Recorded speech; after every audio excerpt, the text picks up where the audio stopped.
Ladies and gentlemen, and welcome to the Korean War Veterans Memorial Wall of Remembrance groundbreaking ceremony. My name is Colonel Dave Clark, U.S. Army retired, and we're here on sunny afternoon in Washington, D.C. For a very historic event. And I'm joined by my co-host, Tu Stubbs. Hi, Tu. Hi. The Korean War Memorial is one of Washington, D.C.'s most notable monuments. It's been under construction for several months. So everybody's wondering what's behind the fence. So at today's historical event, your curiosities are going to be answered. My name is Tu Stubbs. I am a former U.S. Army captain, and I'm so excited to be a part of this presidential event. We are honored to be here to honor all who have served, and especially all who have given the ultimate sacrifice during the Korean War. We are grateful to recognize and honor the families of the fallen. They, more than anyone else, know and understand the pain and heartbreak of war. Dave? So you saw that beautiful shot at the beginning of our audience. Well, you might be wondering why we have this backdrop behind us. Well, that's because the preparation for the memorial and the Wall of Remembrance has already begun. The first work and the equipment has been staged, and today's big groundbreaking is going to kick things off with an eventual finish date of about 1 year from today. But passersby to the memorial may be saying, hey, why all the walls up? Usually it's very open in this area, but that answers your curiosity. The work has already begun, and all of the dreams that have gone behind the completion of this memorial are about to be fulfilled in the coming year. So that's where we are today. I'd just like to say, before we get started, we have an opportunity to learn a little bit today about the Korean War as well. We have a video that I think kind of encapsulates the key moments of the war. And the Korean War, it was a war of firsts, in addition to being a war of strategic importance. Most people know that the Korean War was instrumental in stopping the flow of communism and keeping South Korea free so that the Republic of Korea could become the great thriving nation and ally of the United States that it is today. But for a time, that was in doubt. And the Korean War was, played that out, and that was an important factor. So what we have is a video that we think kind of encapsulates the key events of the war, and we'll take you through it in sequence. So, it all began on June 25th, 1950. In the early morning hours, South Korean villages woke to the sounds of artillery explosions and 90,000 North Korean troops crossing the 38th parallel.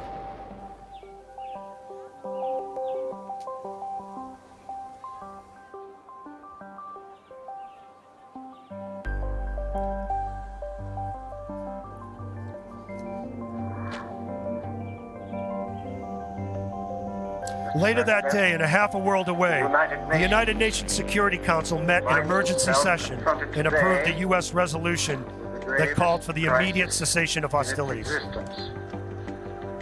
48 hours ago, the Security Council, in an emergency session, determined that the armed invasion of the Republic of Korea by armed forces from Northern Korea constituted a breach of the peace. Accordingly, the Security Council called for a cessation of hostilities forthwith and the withdrawal of the Northern Korean authorities of their armed forces to the 38th parallel. The Security Council also requested the United Nations Commission on Korea to observe the withdrawal and to report. Finally, the Security Council called upon all members to render every assistance to the United Nations in the execution of the resolution and to refrain from giving assistance to the North Korea authorities.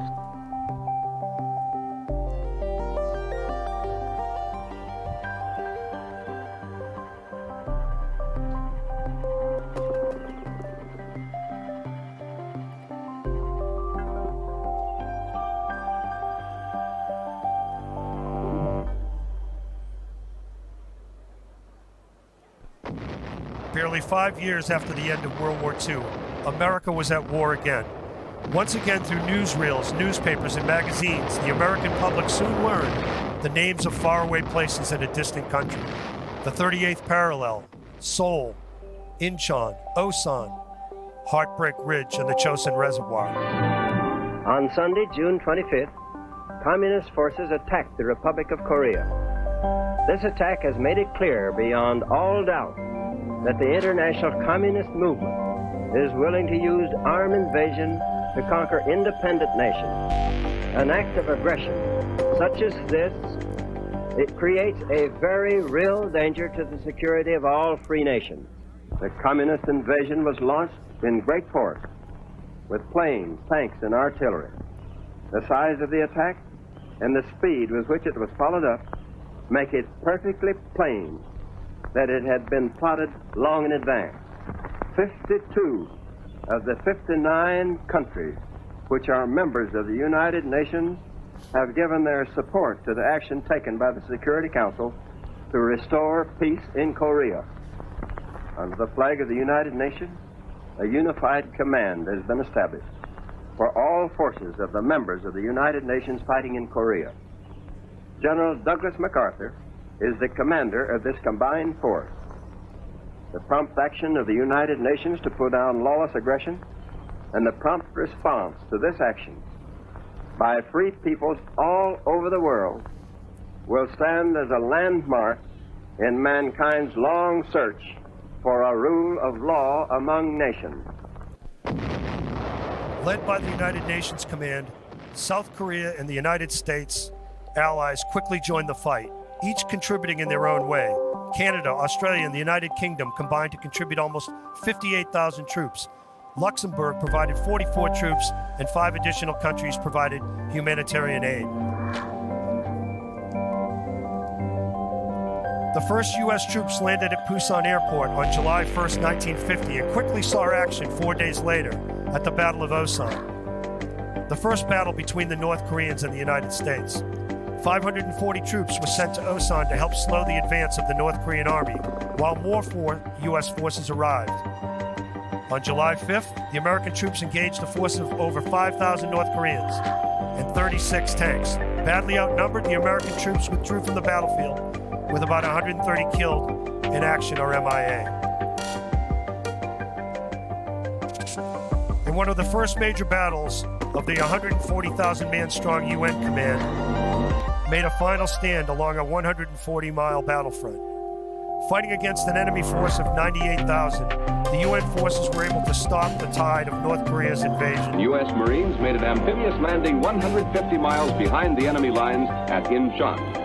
The landing cut off the enemy from his supplies and caught him in a giant United Nations pincers.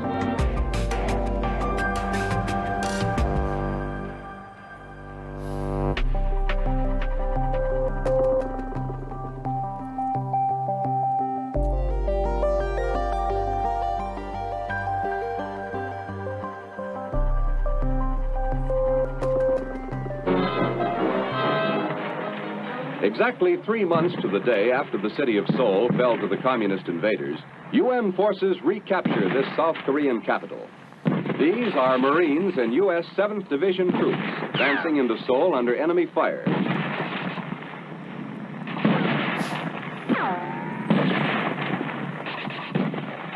Street fighting rages throughout the city. The Reds have fortified many of the buildings, and Red tanks may appear around any corner.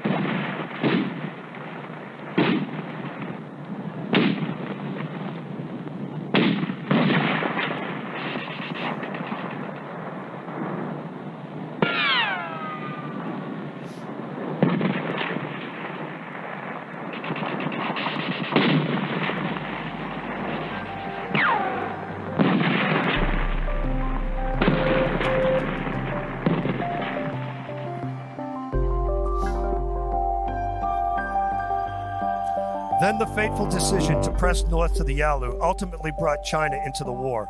On November 17, 1950, a communist Chinese force of an estimated 120,000 troops surprised the 30,000-strong UN command forces at the Chosin Reservoir. Under the most brutal of conditions, 36 degrees below zero, mountainous terrain with equipment that would not work under the bitter cold, the UN forces were surrounded. After a 17-day battle, the UN forces were able to escape and fight a running battle back to the Hungnam port. The UN forces paid a heavy cost. Over 1,000 troops were killed in action. Over 4,500 were wounded and over 4,000 missing. Estimates placed the Chinese losses at over 45,000 total casualties.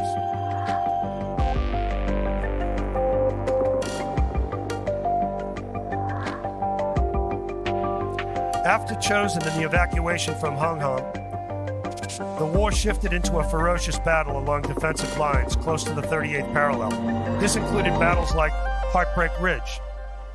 After the North Korean army withdrew from the Battle of Bloody Ridge, they reformed a defensive line about 1,500 yards away on what became known as Heartbreak Ridge.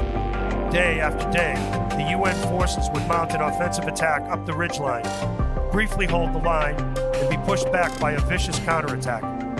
Entire units were wiped out. On October 11th, the UN forces launched a massive counterattack to break the North supply line. After 30 days of fighting, the UN forces were able to secure the ridge.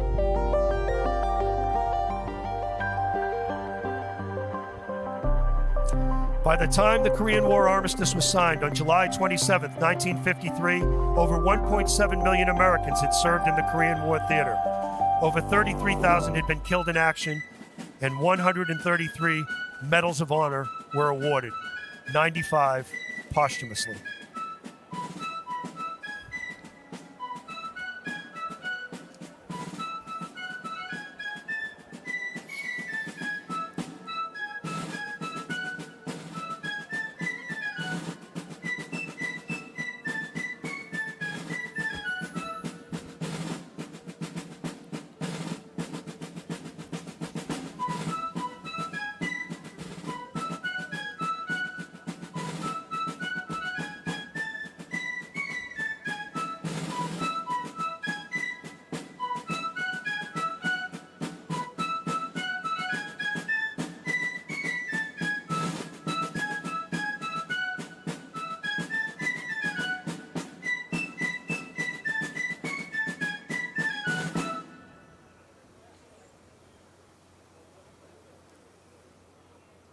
Well, Colonel Clark, why is the Korean War referred to as a forgotten war?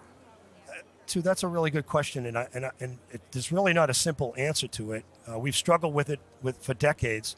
You know, some people have postulated that because it's between, the end of World War II and the start of Vietnam, that it got kind of lost in the cracks.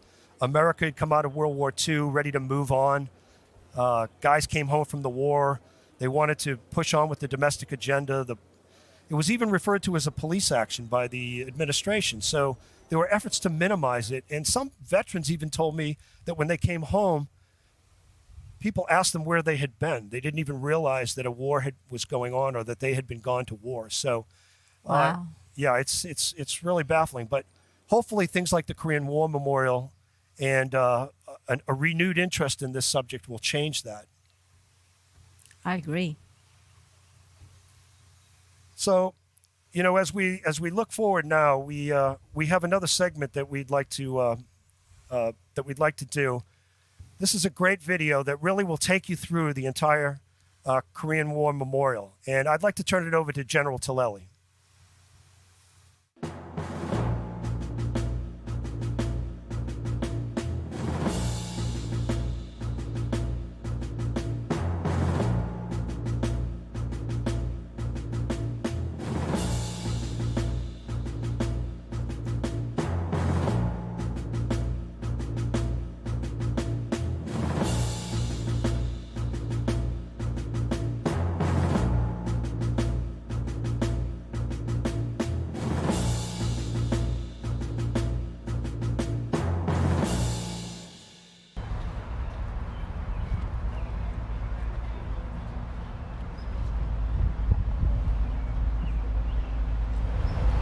I'm John Tillelli, General United States Army retired, Chairman of the Korean War Veterans Memorial Foundation. Welcome to the Korean War Memorial here on the Mall in Washington, D.C. Dedicated in 1995, this memorial gives the over 4 million visitors each year a glimpse of our nation's honor to those who paid the price for freedom and democracy in the Republic of Korea. This construction, which is ongoing right now as we speak, will be completed and we will have a dedication ceremony about 1 year from today, in May of 2022.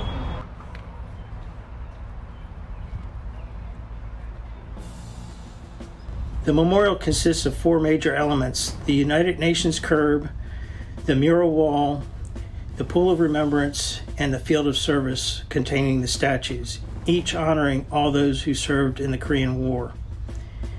The United Nations curb lines the walkway that leads from the start of the memorial to the pool of remembrance. 18 nations contributed combat support and 4 additional nations provided medical support to the United Nations forces.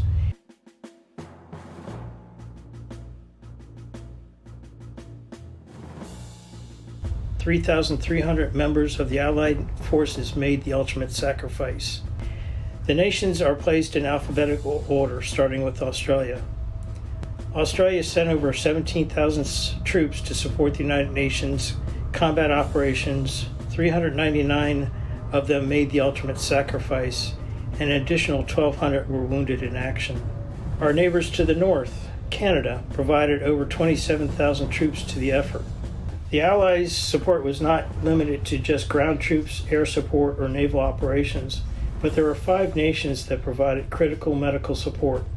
Denmark sent the hospital ship Jutlanda. It contained 360 hospital beds and was staffed to treat approximately 15,000 wounded troops over the duration of the Korean War. Luxembourg sent 89 combat troops to Korea. So as you're walking towards the flagpole, you will notice that there is one block missing of a UN curb, and this is the country Norway. And the reason why this curb is missing is just to facilitate the construction that's going to happen next week in the field of service where the statues are. The United Kingdom contributed 60,000 personnel and over 50 naval vessels, second only to the United States.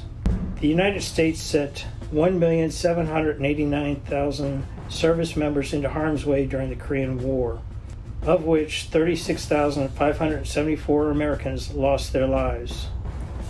Over 100,000 were wounded. For service above and beyond the call of duty, the Medal of Honor, our nation's highest military honor, was awarded to 145 United States servicemen for service above and beyond the call of duty.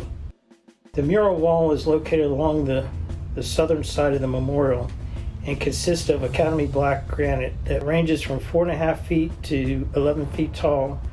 There's 41 panels that have 19 different themes. There's 2,400 images of Korean War that were selected from the archives. They're grouped by their service branch, and then it was sandblasted to get the effect that you see. So if you look at the lighting just right, you'll see that there's a reflection of the statues from the field of service, and you can count that there's actually 38. They're grouped by their service branch. Their service branch is the Army, and then it goes to the Air Force, and then it goes to the Navy. Or looking at the series of panels in the Army, you're going to start to see that they start off with the chaplain corps, and it also notes the different religions of the service members that served in the conflict. As you continue down, you'll see that there are fighter jets, bombers, and troop transport planes of the United States Air Force. Now we're starting to get to the images of the United States Navy, the corpsmen, the pilots. The Pool of Remembrance is currently blocked away from view by the construction of the Wall of Remembrance. But the pool is 128 feet in diameter, and it's constructed from granite. In the Pool of Remembrance, there's a triangular section that juts into the Pool of Remembrance. This is the biggest stone of the memorial, and its list, Freedom is Not Free. The statues are the most recognizable feature of the memorial. There's 19 statues consisting of all 4 services on patrol coming out of a tree line in Korea, going through the rice paddies as you're going through and over the junipers. In the original design of the memorial, there used to be 38 statues, and in the final design, the number was determined to be 19. But in reality, as you pan over to the mural wall, you'll see the reflections of 19 statues. So if you see the reflections of 19 and the real statues of 19, you can get 38 statues. So as you look at the statues are 8 feet tall. They roughly weigh 800 pounds, and they were all placed in one day, April 17th, 1995. As you're looking at this statue, the Army's lead scout on point, and you'll see the radio operator and the long antenna that was critical for communications, not only along the front line, but also to the rear for supplies, food, ammunition, and transportation. The Army medic and the Navy corpsman are not carrying rifles. The Navy corpsman is not carrying a rifle, but he is carrying a haversack. Navy corpsman was always affiliated with the Marine units to help take care of their medical. Thanks for joining us today. I hope you enjoyed the tour online. This is a very important memorial to the many veterans and to the many citizens of the United States, to the families of the fallen. It pays homage to them. It shows the cost of war. It shows the strength and the ironclad alliance between the Republic of Korea and the United States. And lastly, it educates our citizens. It educates the over 4 million visitors each year. If you want to know more about the memorial, you can go to KoreanWarVeteransMemorial.org, and that will bring you to the website, and you can not only learn more about the memorial, but if you wish, make a contribution so we can continue building and completing this wonderful memorial.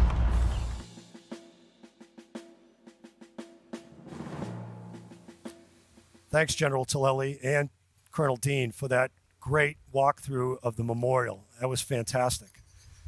You know, the weather today, I don't think, too, we could have had a more perfect day. I mean, this is just a beautiful spring day here in the nation's capital. And we're just so happy that you can join us from wherever you are for this historic event. We know that the crowd right now is starting to assemble outside of on the opposite side of the fence as you see it behind us. And, you know, people are starting to get in place for this big groundbreaking ceremony. As you notice, in the middle is a little trench. It's got dirt. What's really cool about this groundbreaking is the golden shovels. Can't wait to see. Right there. If you look at that, as Stu was saying, there's in that trough near the dais, there are 8 golden shovels, one of each for each of the participating dignitaries that's going to break ground for the Wall of Remembrance. So it's really pretty exciting. And you know, we were talking to each other earlier about, okay, so where do these shovels go? You know, who gets the shovels after? And you know, because these are artifacts. You know, they become pretty important in themselves. Well, definitely. Part of history. Definitely President Moon, Right. the ambassador, Governor Hogan, Right. and other dignitaries. But it's quite an honor to have this historical shovel. In addition, there will be a few reserved for the museums. That's good. Now you can see if as the camera pans back and you look at, it's, and we're gonna go to a performance that is going on right now at center stage, and we'll let you to have a look at that. Wow. That's amazing. Such grace and color and beauty. Yeah, I think for those of us ex-service members who've had the opportunity to spend time in the Republic of Korea, we're familiar with Korean culture and how beautiful it is. And it's not just made an impact on the United States and in Korea, but Korean culture has been spread all over the world in the form of dance and music and even K-pop. It's become a phenomenon. This is beautiful.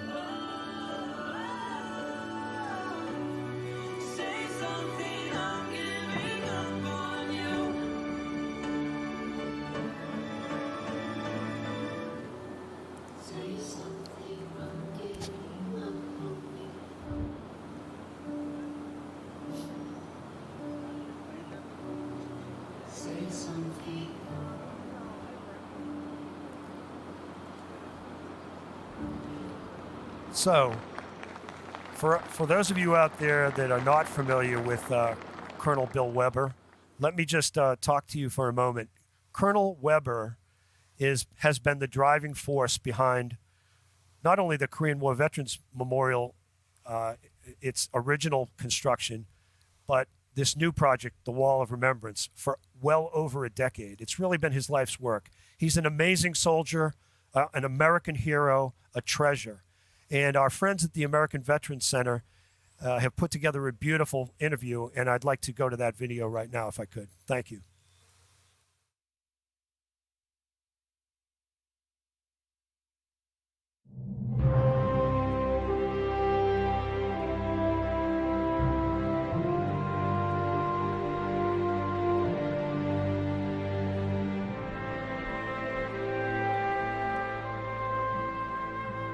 Late afternoon of the 26th of June, U.S. time, we received information that there had been an altercation in Korea and found out that we had been alerted to go to Korea. And my battalion was attached to the 1st Marine Division for the battle for Seoul. And we remained attached to the 1st Marine Division until Seoul had been secured. The Chinese had clearly signaled that if American forces continued to advance to the Yalu, they would enter the war, because there's no way the Chinese wanted the United States on their border, which occasioned their entry into the war. And the Chinese chose to build up north of Seoul and also in central Korea, north of Wonju. Wonju was a critical rail and road junction. MacArthur ordered 8th Army that we would hold what was called the Wonju salient. My company, and I was the company commander, we were given a mission of taking Hill 342, which was a key peak north of Wonju. 10 o'clock at night, I ordered my company to attack the 342, the main position, which was then occupied by about 2 companies of Chinese. And we successfully took the hill. They retreated to the base of the hill and were reinforced by a battalion and started a counterattack. So the fight went on all night. Around midnight, 12:30, something like that, I got hit by a grenade and lost my arm. The temperature was like 30 below zero, bitter cold. So blood congealed immediately, which saved many lives, strangely enough. My first sergeant wrapped it up. I had no pain. I continued to lead my company. And about an hour later, I got hit again and it took the leg, which of course then put me down. My company held the hill, beat off the repeated attacks by a Chinese battalion which was 4 times that of my company. That was left of my company. I already had about 37 casualties on the hill, dead and wounded. They were the key leaders, the squad leaders, platoon leaders. They're the ones that get hit first because of their location and what they're doing.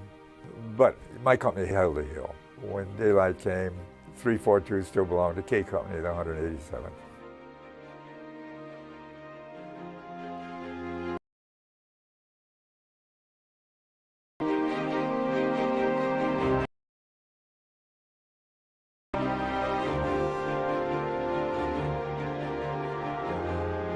People who come to the Korean Memorial are justified.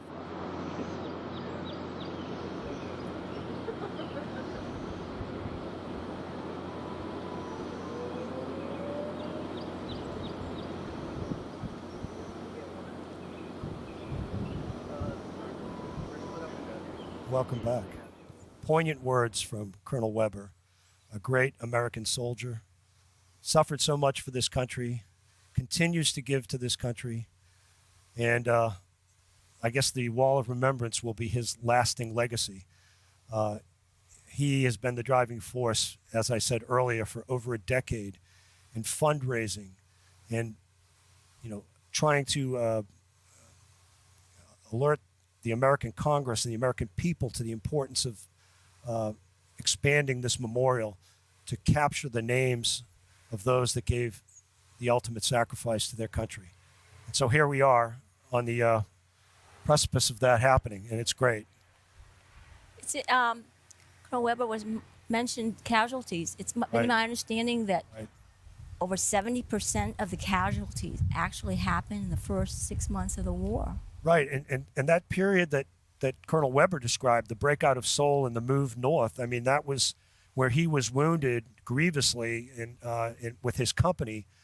That's where those casualties took place, really in that first part. And then when the Chinese entered the war right after Thanksgiving in 1950,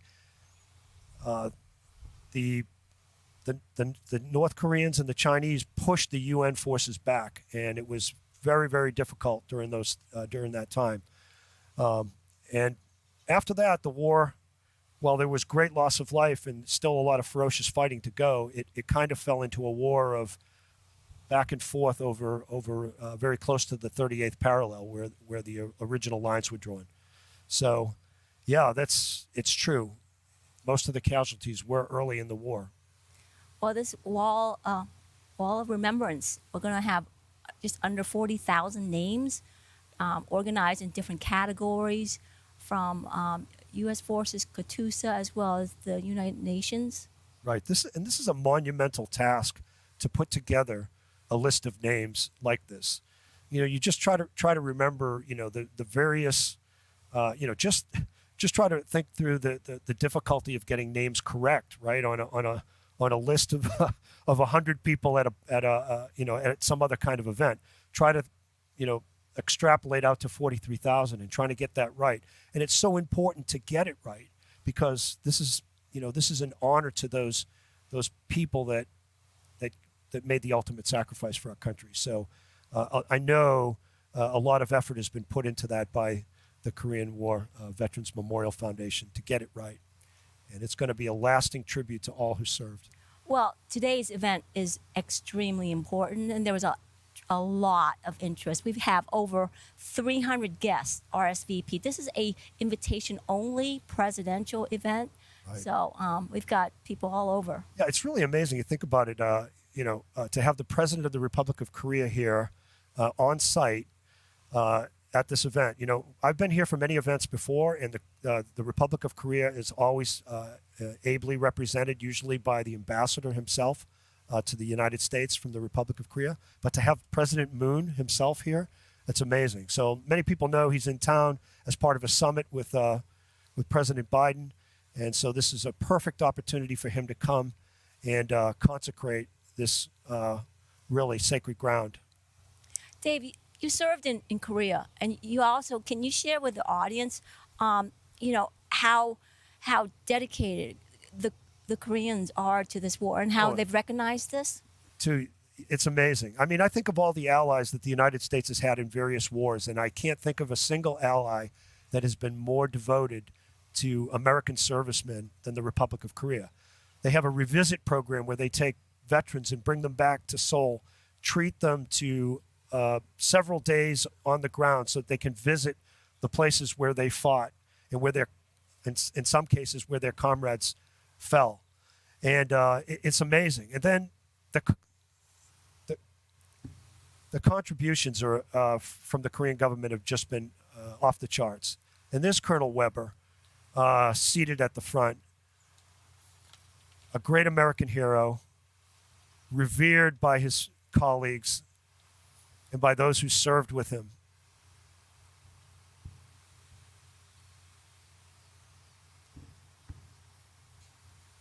Okay.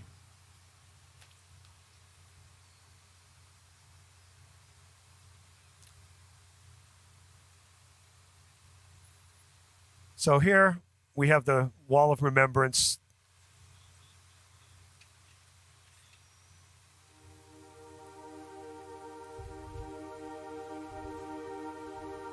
There's a sample of this for the groundbreaking ceremony. Sample of this wall.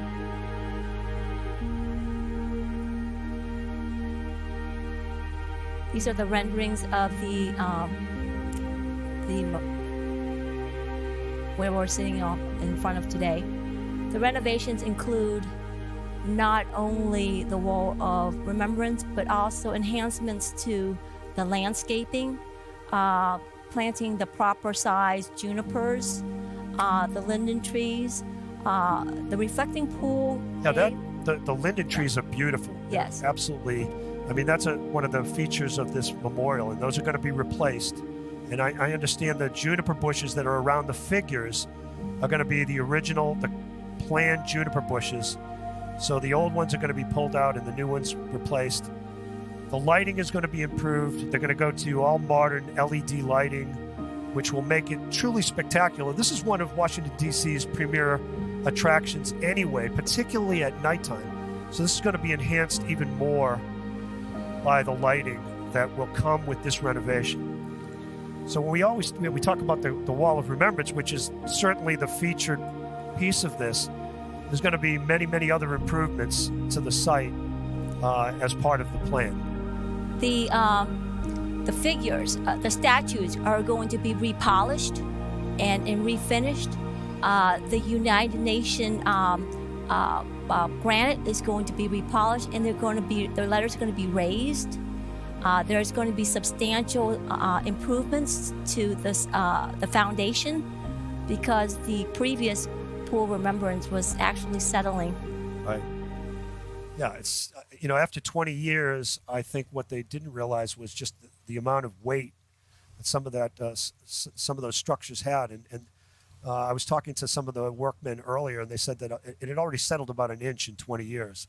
So under the renovation, they're going to put in some new piles and structures that are going to keep the walkways stable over the years. So it really should be remarkable. And when it reopens, scheduled tentatively for the 27th of July, 2022, which commemorates the signing of the armistice to end the Korean War, it should be spectacular.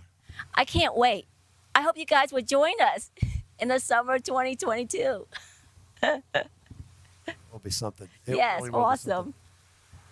So we wait, and this has been a wonderful afternoon already. I hope you've enjoyed your time with us. We're about 30 minutes out right now, I think, from the arrival of the official party. So I hope you'll stay with us. We have several other things that we would like to talk to you about as we get ready for today's historic ceremony. And first up, I don't know how many of you are familiar with Korean Augmentation to the United States Army, but for those of you who have served in Korea at any time, they're commonly called KATUSAs. And KATUSA soldiers are Korean nationals who serve in the U.S. Army ranks, and actually they work hand in hand with their U.S. Army compatriots. And as the battalion commander in Korea, I had the benefit of having several Katusa soldiers work for me, and they were wonderful soldiers. They helped my soldiers culturally. They helped with interpreting. They helped with a number of things in the battalion. Well, their lineage goes all the way back to the Korean War, where they fought bravely side by side with our UN service members. So I'd like to turn now to Tu, and she's going to interview one of our former Katusa soldiers. Yes, yes. All right. Well, welcome, sir. Thank you so much for giving us this interview. Can you tell us a little bit about your service, what your unit was, and what did you do? Yes, actually, he explained about Katusa very well. Thank you for to explain about nicely. My name is Kwang Chul Yangs. I served from 1990 to 1992 in 2nd ID, 2nd Infantry, and 503rd Infantry. Katusa is not only to help the U.S. Army, also we try to help the U.S. soldier to understanding Korean culture. Who, and during the missions, for example, when I was in the Panmunjom with patrol the Panmunjom area, DMZ we call, and I'm the only one person can read the minefield and the dangerous sign. So without me, they're gonna be in the danger. So the Katusa helps the mission too. Right. So Katusa is not only a soldier for fight for freedom. So we have to bridge over the both nations, Korea and South Korea and the United States. Yeah. So can you share with us how a Katusa is chosen for that assignment? Oh yeah. First of all, I interesting be a serve U.S. Army. So we actually test became the Katusa, and I'm so in honor to be a part of the Katusa, and also during the Korean War, about 8,000 Korean the Katusa were killed in action. So a few years ago, they calling their name in here, and about now they put the senior Katusa person who died during the Korean War put in the war. So honored, so proud, and to the past the Katusa members. So once again, thank you for inviting us, and thank you for doing this one. Well, Okay? I think it's just wonderful that Yes. that finally the Katusa's contribution is being recognized, and it's going to last. It's one that will last for all time now. It's going to be Yes. engraved on the wall. Those names will be there forever Yes. next to their Yes. UN comrades. Yes, I would tell my son and daughter, and other generation over and over, who especially Korean American who live here. We're so proud. We became a part of our teams. So thank you for also again. So I represented to the old Katusa. We are so happy and so honored to doing this kind of events. Thank you so Yeah. much for your service. Thank you. Thank you. How many Katusas are presently alive? About now, you mean who served in during the Korean War? I'm not sure, but we have some of us actually Katusa members in around this area too. So only maybe less than few hundreds the soldiers still survive. But each year now new Katusa about 2,000 to 3,000 soldiers and new Katusa member they training they became a Katusa member as well. Yeah. Thank you. So what years you was in serving Katusa? So I served, in Korea. Yeah, so I served in Korea 3 different times, 97 to 99, 01 to 03. That's when I had Katusa soldiers in my unit from 2001 to 2003. See, I'm dating myself now, and that's very dangerous. So how do you think of a Katusa soldier? You think they're Oh my good? goodness. Yeah. They were absolutely essential to our mission. We couldn't have done it without them. And I want to say I had about 12 Katusa soldiers in my unit. And my unit wasn't a large unit, but they were vital to my mission. So it was very important that we had able Katusas, and they were the creme de la creme from Korean society. Yeah. They were handpicked. Yeah. And I think the same was true in the Korean War. That's why they fought so gallantly. Yeah. What type of criteria would be, important to get selected to be a Katusa? What's very important? The top 3. First of all, you of course you have to test the English test. Okay. Pass the English test. That it's very hard. I'm still trying to pass that. Yeah, yeah. then of course, so after the pass the English test, we going to the like a Katusa Academy. You have to graduate, so you have to learn how gonna work with the U.S. soldiers. Right. And also we the Katusa need the love of both country, the Korea and United States, so we can help each other. So you mentioned about the Colonel William Weber. He's a good friend of mine. He always say go together, 같이 갑시다. He always say to me, 갑시다. 같이 갑시다. It means go together. So he always mentioned to me. Even today I met him. He say that too. Well, I remember from the earliest days when this monument was first being conceived, he insisted that the Katusa names be on that monument. Insisted upon it. Wow. So I know Colonel Weber how he feels about Katusa soldiers. Yeah. And that goes back now 12 years when this was first being conceived, right? Okay. So Right. yeah, it's been wonderful. I'm so glad you were able to join us today and Oh. tell us, because a lot of Americans don't really understand the relationship. They wonder why would these foreign names be on an American memorial? Well, there's a reason for it. Oh, These were special soldiers. These were Oh. yeah. special individuals who, like their comrades, made the ultimate sacrifice. Thank you. I'm curious about the academy. How long did the academy last, and what type of skills did you learn? Yes, the Korean soldiers, the first time training 2 months in Koreans, the base camp, the trainings in the Nonsan. After that, we went to the Pyeongtaek, used to be, but I'm not sure they changed. But another 2 months they training. So we currently the 4 months basic training. People actually go to the right unit. Yeah. Wow, 4 months.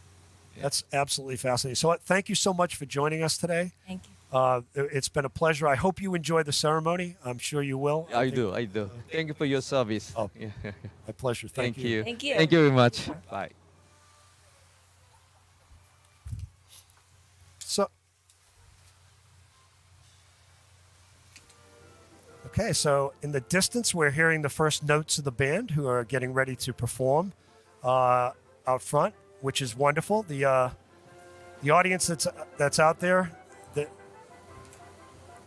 this is the U.S. Army Band from the Military District of Washington, and they are performing right now. And as we move into our next segment, I would just like to say we're going to talk a little bit of. Excellent. Before we move into that segment, we're going to take a short break and enjoy the music.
Well, this is a great segment, and we're honored to have with us today Mr. Charles McGovern, who's going to talk a little bit about the experience of his brothers in the Korean War. And I'm going to turn it over to Tu, who's got a couple of really poignant questions, I believe, for Mr. McGovern. Mr. McGovern, thank you so much for attending this event and welcome. We have a couple of questions we'd love to get your thoughts on and your memories. Can you tell us about your brother's service in the Korean War or your memories of your brothers? I think it's hard for me to respond to that because we were home. The only thing we got from them were mail, once in a while. And for me to go back that many years, it's kind of hard to say specifically what they did or how they accomplished it. And I think that in the citations that they both received, it's all spelled out in detail. And For those in the audience that don't know, Mr. McGovern's older brothers, one received the Medal of Honor for his bravery, and the next younger brother, Jerome, also received the Silver Star for his service. So their bravery is off the charts, and their sacrifice for their colleagues is something that those of us who've been in uniform and served realize just how great an honor that is, and what a sacrifice. The fact that they died within 11 days of each other, played into it too. And that they died in the January, first part of February. It took until November that year to have them back here to be buried in Arlington Cemetery. Right, and anyone that wants to know more about the brothers' story really should Google their story, read the citations that they received for their medals. And there's a website, McGovernBrothers.com. Outstanding. Okay. Outstanding, because it's a great story, and it's one that needs to be told and needs to be known by future generations. Yeah. Next. And sir, what is the Wall of Remembrance? Why is it going to be special for you, important to you? Okay. We were in Korea in June 2000 years ago. And I just said that I was to give a speech that night before this huge audience of Koreans and all that stuff. I was so nervous, I sounded like Daffy Duck, But the one thing I did get out is that it was an old saying, and I don't know the origin of it, but it goes to the fact that a man dies twice. The first time that a person dies, it's because the soul or the spirit leaves the body. And the second time that a man dies is when nobody or no one ever mentions the name again. And I say that what you have to do is repeat the names, say the names over, and louder and clear so they're never forgotten. And in a sense, I think that this wall with these names are in a way continually speaking to the people. And generations from now, people will be able to see that wall and find out about all these people that made the ultimate sacrifice. Well, Mr. McGovern, I would say that the names of Robert and Jerome will never be forgotten. They will be spoken. They will be part of that wall for future generations. Yeah. Yes. Well, what do you want your grandchildren and the future younger generations to remember about the Wall of Remembrance? I think the people that are represented on that wall were the ones that helped to save a nation. They saved South Korea as a country. And like I said, that I had Koreans over there 2 years ago take me aside. I had military from the U.S. over there take me aside and say that what they did not die in vain, that they saved our country. And I thought that gets to you, that tears to you, Sure does. And I think that's, for Robert and Jerome, it's the same for many veterans who served over there. Yeah. They should be very proud of the accomplishment. At the time, at the end of the war, a lot of people said, well, it was a stalemate. It ended in a tie, right? The war wasn't decisive. But now look at 70 years later, the Republic of Korea is a great country, a great ally, one of the great nations on the planet. And it wouldn't be so if it wasn't for those men's sacrifice. There's one element, too, is that we met a couple at the Pentecost from the state of Washington. And Mr. Pentecost, Bill Pentecost, brother, was missing in action. And you never have a closure to that. And I think, at least in our case, we know where Bob and Jerome are, and it's a comfort in a way to know that we can go to Arlington and see them, visit side by side. Yes, sir. What was it like growing up with your two brothers, Robert and Jerome? Do you recall some early memories of them when you were little? Well, I was only about 8 or 9 years old, and that's. It was just yesterday, that was, Charles. That was 89 years ago, so it's kind of hard. But the other thing is we didn't have email and all this crap. Oh, oops, I'm sorry, all this stuff nowadays. And the kids, they went out, they played. They were in the alley. They playing kickball and all that stuff.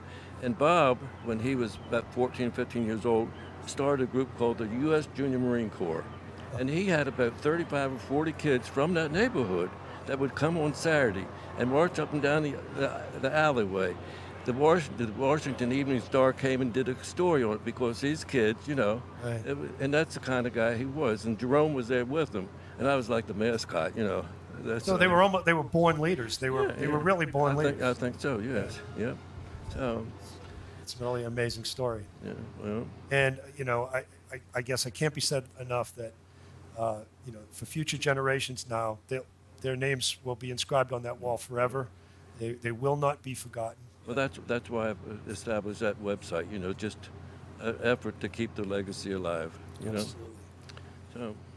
Well, thank you so much. Thank you very much, sir. Thank you very for much. joining us. Yes. Okay. Thank you for And having enjoy me. enjoy the ceremony today. Okay. Thank you for having me. Thank you, sir.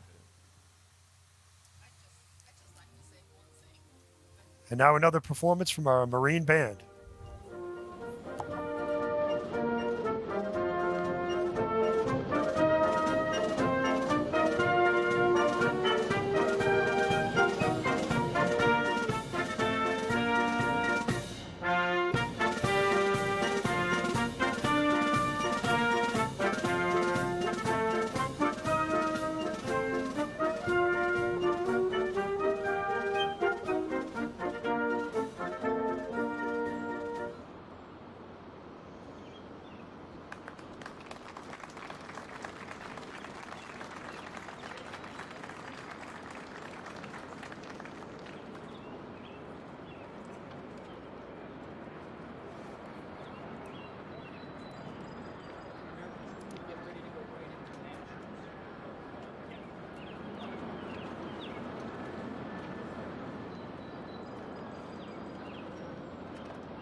Welcome back. And what we'd like to do now is take you to a really interesting video. It's called Profiles in Valor. It's performed by Mr. James McEachin.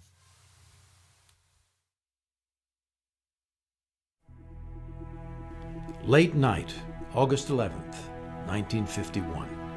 Near the border between North and South Korea, a patrol of American soldiers of the 2nd Infantry Division prepare to move out on a mission to rescue the body of a fallen comrade captured and killed the night before.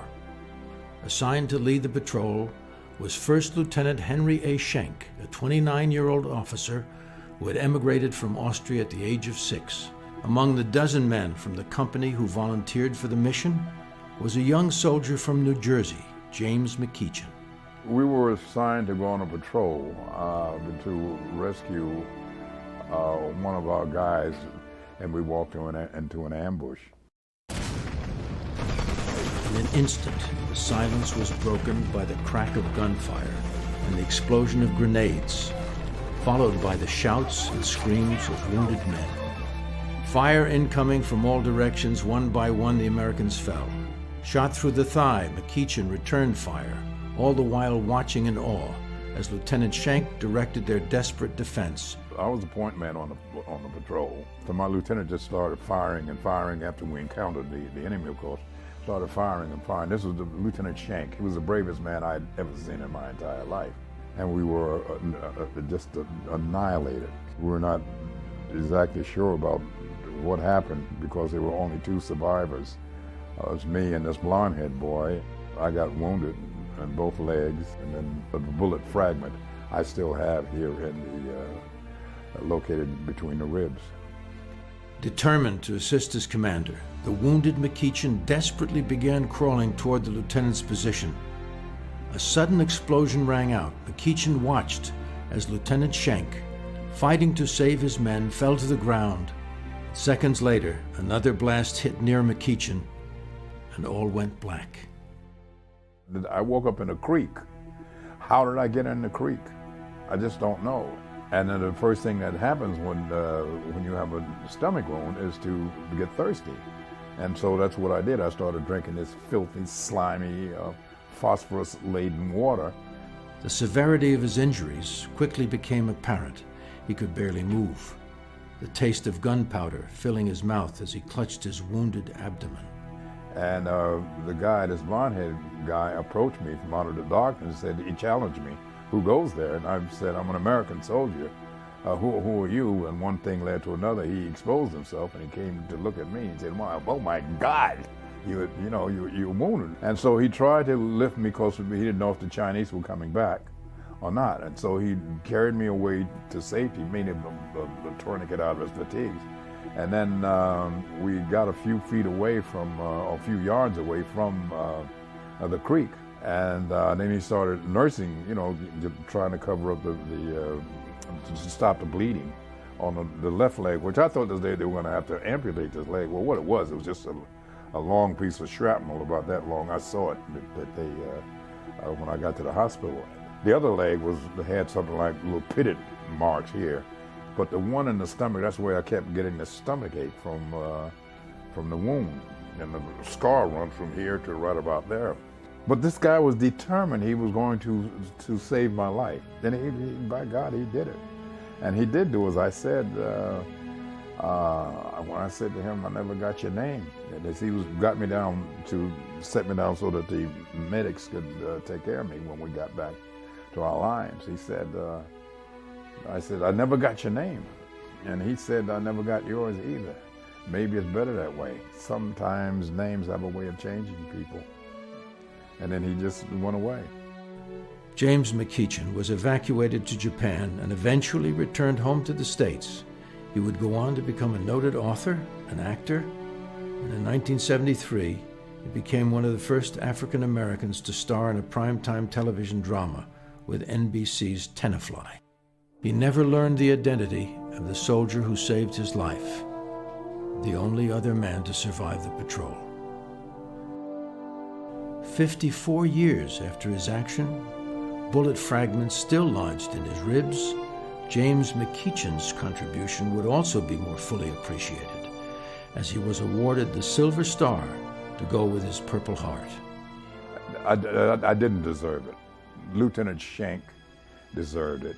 The blonde-haired boy did as well, because he saved a life. If it hadn't been for him, I wouldn't be here today.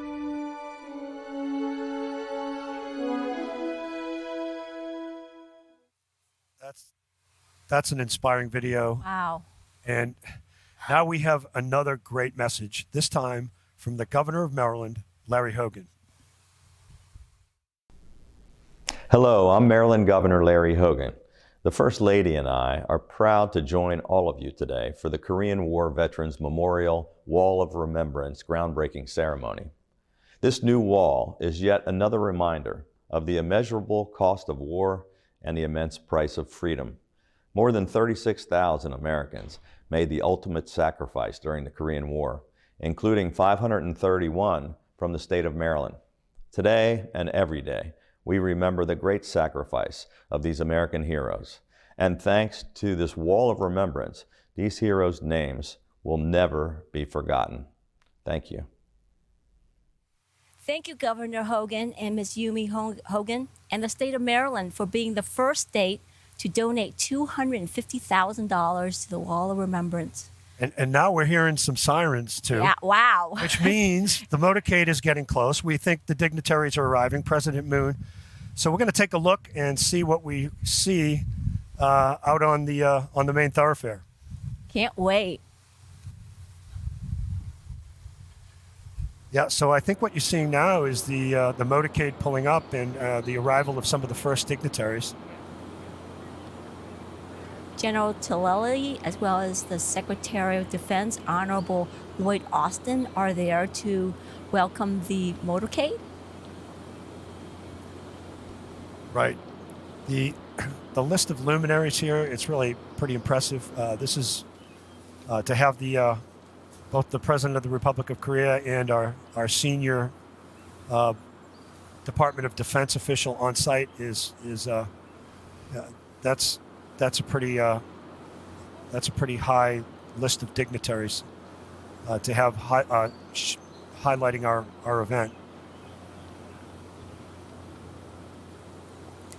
So the entourage is now moving from the thoroughfare on just opposite the monument and up the main passageway into the Korean War Memorial.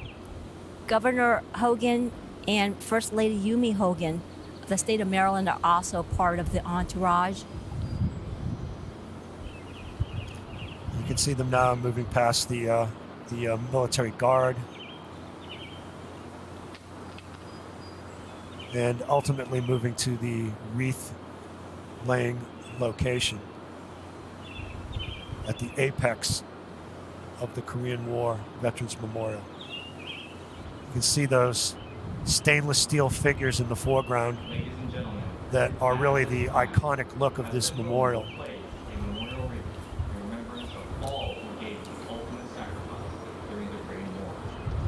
Representing all the veterans that served in the Korean War are Korean War veterans Dr. James Butcher and Mr. Kyung-jun Son.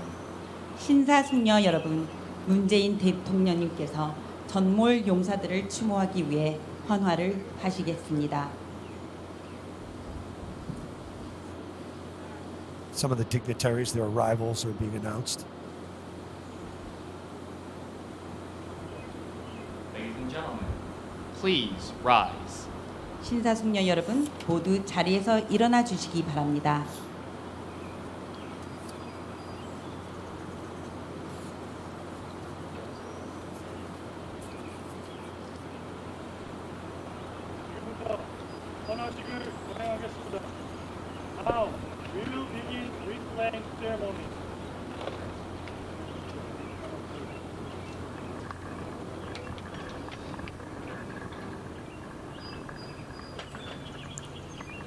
At this time, President Moon will place a memorial wreath in remembrance of all who gave the ultimate sacrifice during the Korean War, representing all the veterans that served in the Korean War are Korean War veterans, Dr. James Butcher and Mr. Kyung Joon Son. He's placing his hand over his heart to show respect and honor. Plaintive taps.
Now the dignitaries will begin to move towards their places, and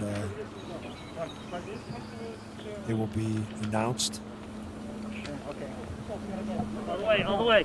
to the audience. Let's see the lead elements of the party now. Ladies and gentlemen, it is our great honor and pleasure to welcome the President of the Republic of Korea, President Moon Jae-in. 지금 문재인 대통령님께서 입장하고 계십니다. 박수로 환영해 주시기 바랍니다.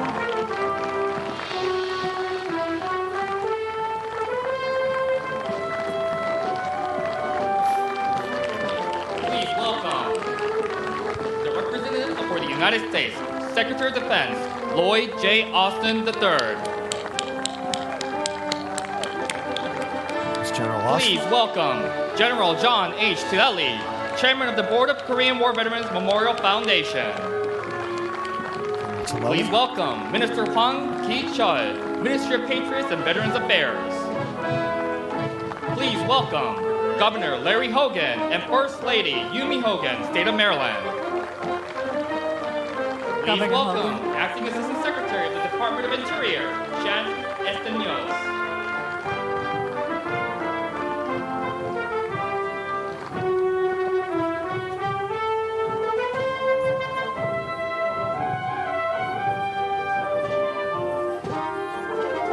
Ladies and gentlemen, please be seated.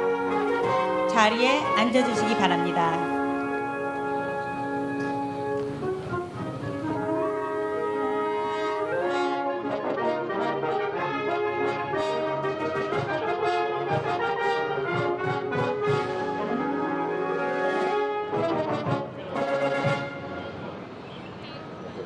Good evening, ladies and gentlemen, and welcome to the Korean War Veterans Memorial. We are honored to have you here with us today, both in person and with those at home viewing today's special event. My name is Larry Henschel, Korean name Lee Seung-jae, and I will be your Master of Ceremonies for today's event, accompanied by Miss Hannah Kim, Korean name Kim Ye-jin. 여러분, 6.25 참전 기념비에 오신 것을 환영합니다.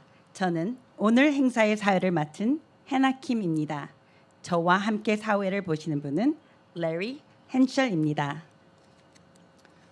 Today, we are here to remember and honor all those who gave the ultimate sacrifice during the Korean War, and to thank the families of those who gave the last full measure of devotion.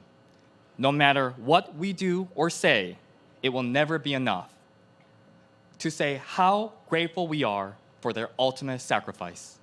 오늘 우리는 6.25 참전 용사분들의 숭고한 희생을 기리고 헌신하신 가족들에게 감사를 드리고자 이 자리에 모였습니다. Recognizing, quote unquote, freedom is not free. 여러분, 자유는 결코 거저 주어지는 것이 아닙니다. Ladies and gentlemen, please stand for the presentation of the color guards for the Republic of Korea and the United States of America, followed by the national anthems. 여러분, 양국 국기가 입장하겠습니다. 모두 일어서 주시기 바랍니다.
Colors turn, march.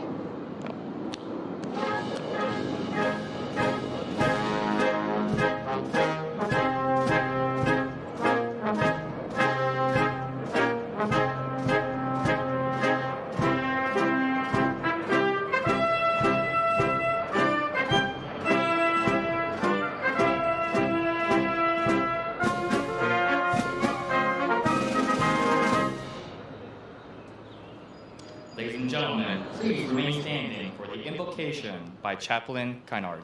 잠시 후 키나트 목사님의 추모 기도가 있겠습니다.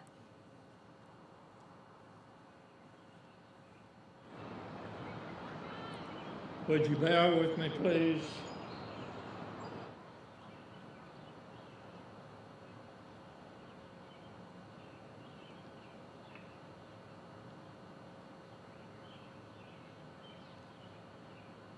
Our gracious Heavenly Father, we come to you with thankful hearts on this special day and in this special place to commemorate the end of one journey and the beginning of another. We ask your blessings on what will be done here, and pray that the names to be inscribed will be known for their sacrifice to enable the people of South Korea to live in freedom. We have said many times that freedom is not free. The names here will ring that truth forever. Father, we know this day would not be possible without the diligence and perseverance of Colonel Bill Weaver and the others who saw the need and worked to make it happen. Be with us now and help us all, both here and around the world, to know this is a significant achievement, to remind us of those who paid the ultimate sacrifice over 70 years ago. In his name we pray. Amen.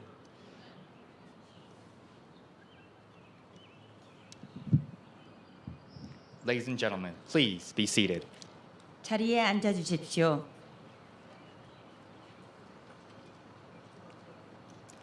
I would now like to introduce the chairman of the Board of Korean War Veterans Memorial Foundation, General John H. Tillelly, to give his welcoming remarks.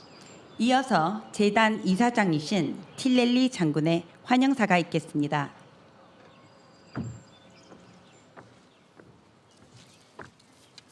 President Moon, Ambassador Lee, Governor Mrs. Hogan, Secretary of Defense Austin, Minister Wong, Superintendent Reinbold, distinguished guests, the families of the fallen, and most importantly, the many veterans of the Korean War who fought and guaranteed freedom in the Republic of Korea. Welcome this groundbreaking ceremony of the Korean War Veterans Memorial Wall of Remembrance. As chairman of the Korean War Veterans Memorial Foundation, I'm honored to host this momentous event. The groundbreaking of the Wall of Remembrance addition to the Korean War Memorial, which will add 100 panels with the names of 36,595 Americans and 7,174 Korean augmentees to the United States Army who were killed in action during the Korean War 1950 to 1953. It will be a physical manifestation of the strength of the ROK and U.S. alliance. It will educate over 4 million visitors here each year on the cost of freedom and the cost of war. And most importantly, it will honor and pay homage to those who paid the ultimate sacrifice, their lives for freedom. I personally wish to thank President Moon for his unwavering support of this project. I want to thank the Ministry of Patriots and Veterans Affairs, the ROK National Assembly, the Korean Veterans Association, the National Park Service, and the generous contributions of the citizens of the Republic of Korea and the many American and Korean individuals, organizations, and corporations that donated so generously to make this happen. Without your continuous generosity, the dream of our Korean War veterans could not become a reality. As you can see, the Wall of Remembrance is under construction. This symbolic groundbreaking turns a concept, a dream, into reality. We are hopeful to have the dedication of the completed renovation and the Wall of Remembrance in May of 2022. Thank you all for being here. Kachi Kapshida.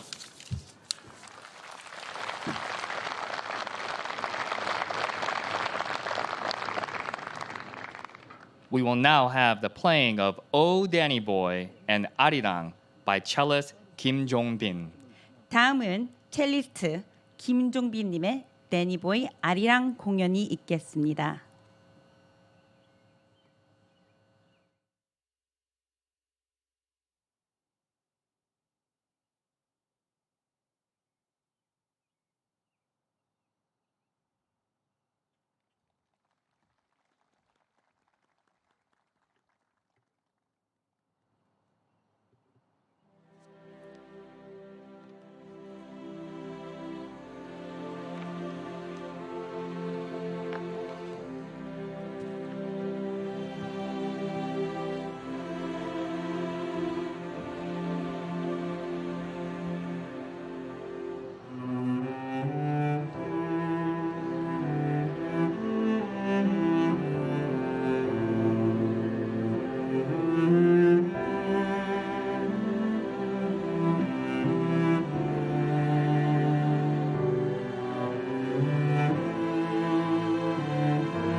Ladies and gentlemen, we will now have the President of the Republic of Korea, President Moon Jae-in, give his welcoming remarks. 여러분, 문재인 대통령님께서 기념사를 하시겠습니다.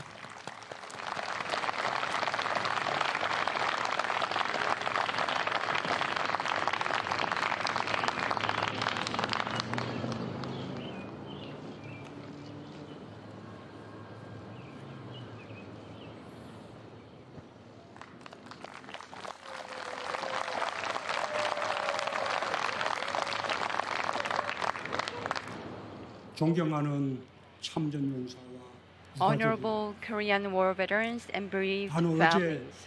Yesterday, as I was visiting the Arlington National Cemetery, I realized while the life of individuals is respected, those who dedicate themselves in the service of their neighbors and communities are bestowed the highest honor and courtesy, the very root that firmly undergirds America. There, I encountered the spirit that defines America, which guided the world towards freedom and peace. 71 years back, young men and women of America came in a heartbeat to the Korean Peninsula in the thick of gunsmoke. They were the sons and daughters of America who answered the call to defend a country they never knew and a people they never met.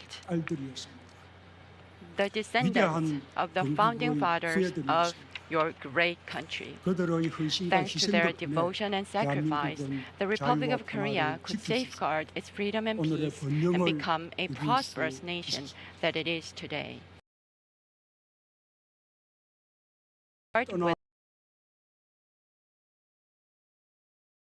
We're be home to the names of 43,769 such heroes.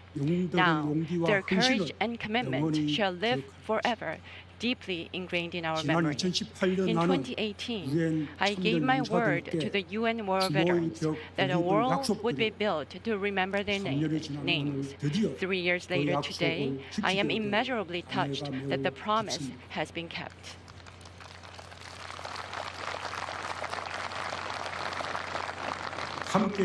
With us today are Colonel William Bill Weber and other veterans, and I express my most profound respect to them. As the president of the country that you fought for, I say this without a doubt.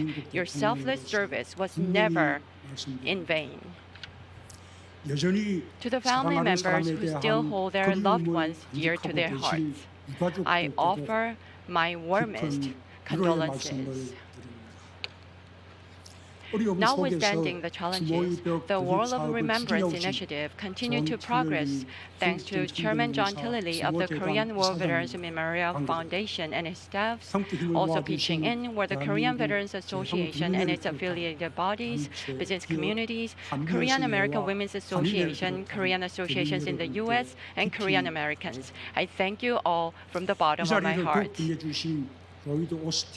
Celebrating this occasion today with us is Secretary of Defense Austin, and at the same time, Governor of Maryland Larry Hogan and the Yumi Hogan. I would like to thank you for your participation today. Today, I was reminded of a remark President Biden made in his inaugural address. We will lead not merely by the example of our power, but by the power of our example. It was with the power of values that America changed the world. A nation belongs to its people, and everyone is free and equal without any discrimination. These founding principles of America have now become universal values shared across the world. Korea was no exception. It was with the power of those values that we surmounted the colonial rule, war, dictatorship, and poverty.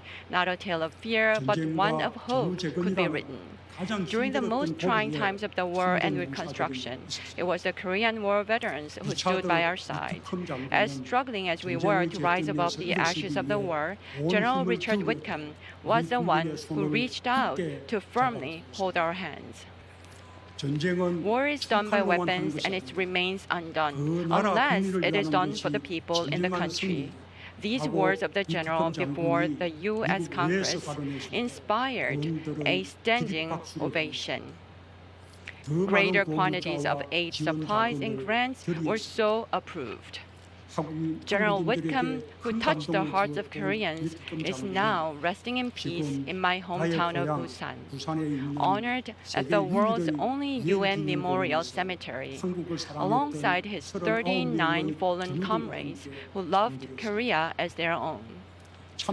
Blood and sweat, as well as friendship and commitment of the veterans, were what gave birth to our alliance that continues to evolve, connecting peoples together, uniting values as one. American servicemen in Korea follow in your footsteps and continue to uphold the values of solidarity and friendship. The ROK-US alliance is no longer a simple military alliance. Across the full spectrum of politics, economy, society, and culture, it's now evolving into a more comprehensive alliance. Freedom, democracy, rule of law, and human rights are the shared values that we defend, and in so doing, we're striving towards the most exemplary alliance in history, the one of greatness. The world is now faced with a common crisis triggered by an infectious disease and climate change. Yet we have for ourselves the power of solidarity and cooperation. And this very power inspires us to stay hopeful each and every time. Build Back Better is giving such hope not only to Americans but also to the entire humanity. The U.S. and Korea at every painful turn in history and every moment of glory have always been there for each other. As we continue to move forward, Korea and bereaved families. On my first overseas trip as president, I visited the Jangjin Reservoir Battle Memorial. The peoples of Korea and the U.S., truly humbled by the courage and noble sacrifices of the Jangjin battle heroes, came together as one. They lifted each other's spirits and found comfort in one another. Last year, the remains of the 5 heroes who had been uncovered were repatriated to the United States by Korea with the utmost courtesy. While bidding farewell to the war heroes as they returned to the embrace of their beloved families, the Korean people too were left with profound emotions and a sense of relief. Until the very last one finds his way back home to the love of his family left behind, the Korean government will continue doing its utmost. Just as last year, we're deploying 100,000 people this year to 41 locations, including the DMZ, to search for the remains of fallen soldiers of the Korean War. Since the first U.S.-North Korea summit in Singapore in 2018, North Korea turned over 55 boxes of remains to the U.S. And of these, 74 servicemen were identified. To bring back the brave warriors laid to rest on the North Korean soil to the warmth of their family, we will continue striving to keep the dialogue going with North Korea. On the Korean War contemplative bench at the Arlington National Cemetery, inscribed there are the words, "The beginning of the end of war lies in remembrance." We shall never forget the selfless service of our heroes. We shall also remember the sorrows of the families who lost their heroes. In 2022, when the Wall of Remembrance will stand tall before us, I hope for the future generations of the U.S. and Korea to meet these unsung heroes by their great names. In 1950, in a land he never knew, but only for the love of his country and mankind, a soldier charted the path to freedom and peace, whose name will be long remembered as part of great history. The Republic of Korea will continue to honor the invaluable sacrifices our war veterans made. May the heroes rest in peace. And I wish everyone here good health and happiness. Thank you.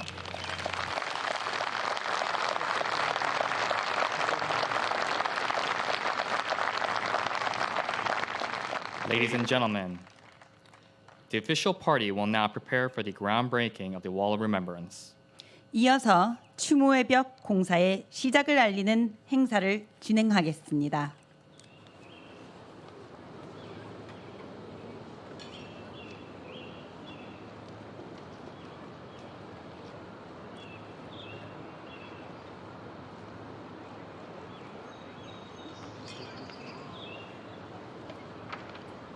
Ladies and gentlemen, please direct your attention to the replica of the Wall of Remembrance.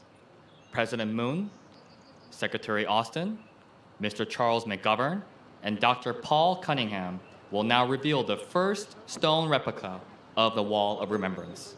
먼저 문재인 대통령님과 오스틴 미 국방장관, 찰스 맥거버님, 폴 커닝햄 박사님께서 첫 번째 명판 제막을 하시겠습니다.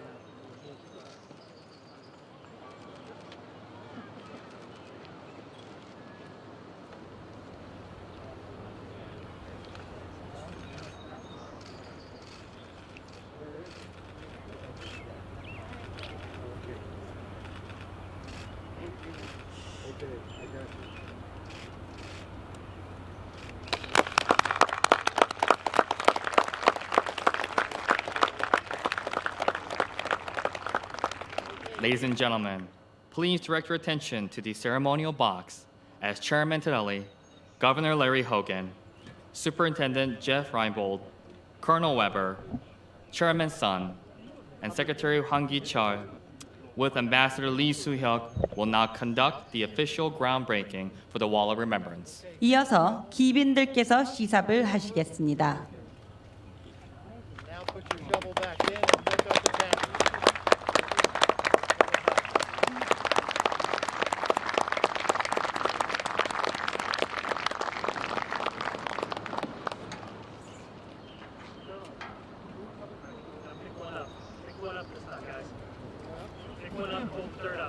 Everybody hold it up. There we go. Thank you.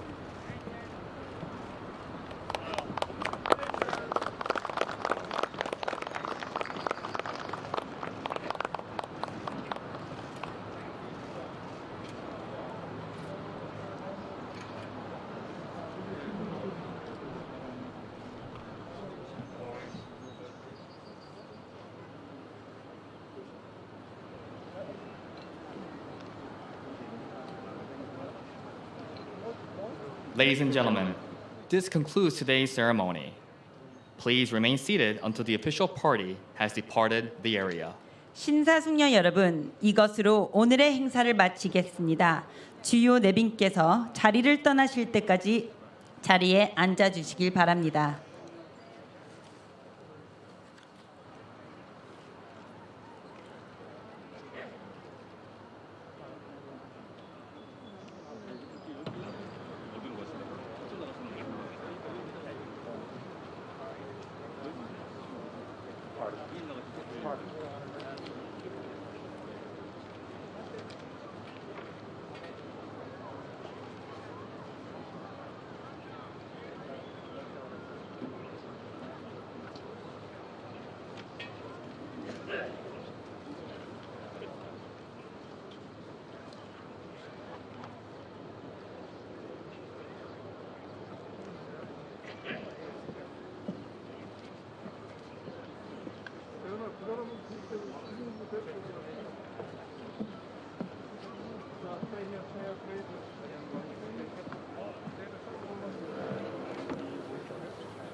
Ladies and gentlemen. So I guess we're coming to the conclusion of the ceremony. Everything you got to see, the ceremonial shovels, each of the dignitaries shoveling a small bit of dirt as symbolic to this great groundbreaking, which in a year from now will result in a completely refurbished Korean War Veterans Memorial. So it's really going to be quite amazing. President Moon's speech was very, very heartfelt. I just hit very key points that were important. I think it was amazing. Yeah, especially the repatriation of the missing in action. It's very, very important to us. Right. I think some of the themes. I thought the inscription on the bench of remembrance, which those who've been to Arlington Cemetery know that it's very close to the tomb of the unknowns. And the inscription was quoted by President Moon. The beginning of the end of war lies in remembrance. And I think that's a fitting comment for a Wall of Remembrance dedication, right? I mean, it was absolutely beautiful, spot on, and kind of encapsulates what a lot of people in the audience are thinking. The themes that he hit, I think, are great. They resonate with us today. I mean, the strong alliance between the United States and the Republic of Korea, our shared common values, and the power of hope, the power of our example around the world. These are all themes that President Moon pointed out during his remarks. And as you said, the repatriation of soldiers, which is so important to both Very important. our Republic of Korea colleagues as well as our own families of service members who are still missing in action. So it's been a wonderful day. It's been an incredible opportunity for me. I'm thrilled to have had an opportunity to do this, especially to do it with you two. It's been great. It's been a lot of fun. I hope you enjoyed yourself. Yes, it's been an absolute pleasure working with you, Colonel Clark. I also want to thank our military service members and their families serving all over the world, watching this. The United Nations Command, Armed Forces Network, and great Americans such as yourself watching this broadcast for this historical event, this groundbreaking event. Please stay tuned for summer 2022 when this is going to be completed. It's going to be an awesome edition. And we would encourage you to not only visit the memorial, but please donate. Donate graciously, generously to the website below. Thank you so much, and we'll see you next summer.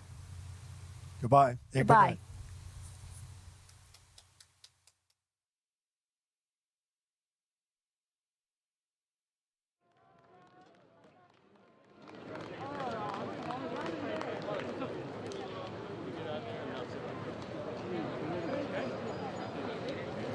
Ladies and gentlemen, the official party has departed the area. You are free to depart at this time. Please remember to leave all headsets on the chairs. Okay, look this way, Mr. Governor.